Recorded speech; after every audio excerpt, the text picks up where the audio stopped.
Hello guys, welcome back to my YouTube channel. तो आज मैं आप लोग को एक दहशत भरी हवेली का कहानी सुनाने वाला हूँ जो कि राजस्थान का है। और अभी तक मेरे चैनल पे नए तो प्लीज चैनल को सब्सक्राइब कर ले और कहानी आप लोग को कैसा लगे कैसा नहीं कमेंट करके जरूर बताएं। तो चलिए कहानी स्टार्ट करते हैं। राजस्थान के एक दुर्गत गांव में एक प्राचीन हवेली खंडहर में तब्दील हो चुकी थी। लोग कहते थे कि वह हवेली श्रापित थी। वहां जाने वाले लोग का कोई पता आता नहीं चलता। हवेली के मालिक ठाकुर रणवीर सिंह और उनका परिवार सालों पहले रहस्यमयी परिस्थितियों में गायब हो चुका गया था। गांव वालों का मानना था कि उनकी आत्माएं हवेली में भटक रही है।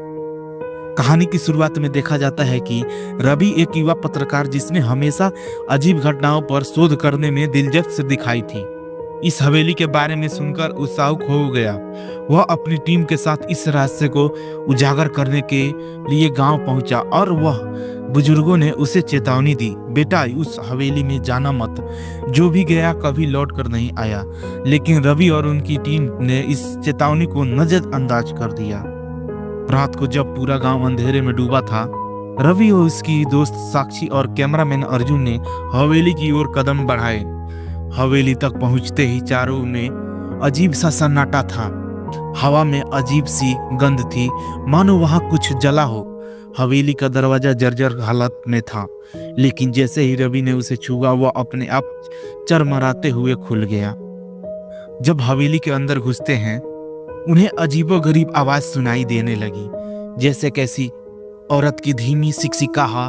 दीवारों पर धुंधले हाथों में निशान थे और फर्श पर सूखे खून के धब्बे दिख रहे थे।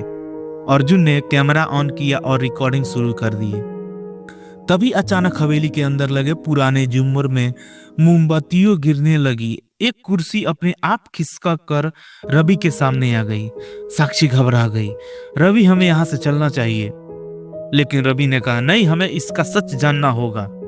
जैसे ही वो आगे बढ़े, हवेली की दीवारों पर टंगे धुंधले चित्रों पर ध्यान गया। ये चित्र ठाकुर रणवीर सिंह की और उनके परिवार के साथ थी।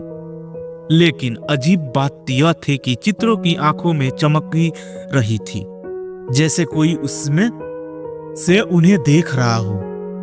रवि ने एक कमरे का दरवाजा खोला और अंदर झांका। वहां एक पुराना पलंग था जिस पर धूल जमी थी। लेकिन तभी हवा का एक ठंडा झोंका आया और कमरे के दरवाजे जोर से बंद हो गया। अर्जुन डर गया और भागने लगा, लेकिन उसने देखा कि सीढ़ियों पर एक परछाई खड़ी थी।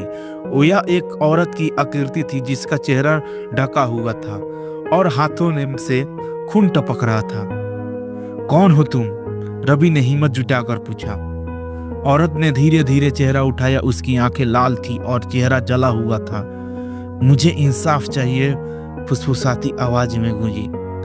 साक्षी कांप उठी। ये आत्मा क्यों भटक रही है? हवेली का खौफनाक अतीत बतान, अब इसका अतीत जानिए। तभी कमरे में अचानक एक पुरानी किताब गिर पड़ी। रवि ने उसे उठाया और पढ़ने लगा। उसमें लिखा था, ठाकुर रणवीर सिंह एक क्रूर व्यक्ति था। उसने अपने नौकरों और गांव वालों पर बहुत अत्याचार किया। लेकिन सबसे भयानक घटना तब हुई जब उसने अपनी पत्नी राजकुमारी पिंडी को इस हवेली में जिंदा जला दिया। पिंडी ने मरने से पहले श्राप दिया कि कोई भी इस हवेली में चैन से नहीं रहेगा। रवि को अब सब समझ में आ गया। ये हवेली राजकुमारी पिंडी की आत्मा थी जो न्याय की तलाश में भटक रही थी। अचानक हवेली में भयानक शोर मचने लगा। दीवारें से खून टपकने लगा और हवा में पिंडी की आंखें गूंजने लगी। अर्जुन का कैमरा अचानक बंद हो गया और उसकी टॉर्च भी बुझ गई। वे तीनों अब अंधेरे में फंस चुके थे। हमें माफी मांगनी होगी, साक्षी चिल्लाई। रवि ने कांपते हुए कहा, राजकुमारी पिंडी, हम आपके कष्ट के लिए क्षमा चाहते हैं। हम सब जानने आए थे कि कृपया हमें जाने दें। कुछ क्षणों तक सन्नाटा रहा, फिर अचानक सब कुछ शांत हो गया। हवेली का दरवाजा अपने आप खुल गया। जैसे ही वे हवेली के बाहर निकले, उन्हें लगा कि कोई दूर से देख रहा है। गांव लौटने के बाद रवि ने अपने कैमरे की रिकॉर्डिंग चेक की। उसमें हवेली के अंधेरे कोनों में कुछ अजीब आकृतियां नजर आई।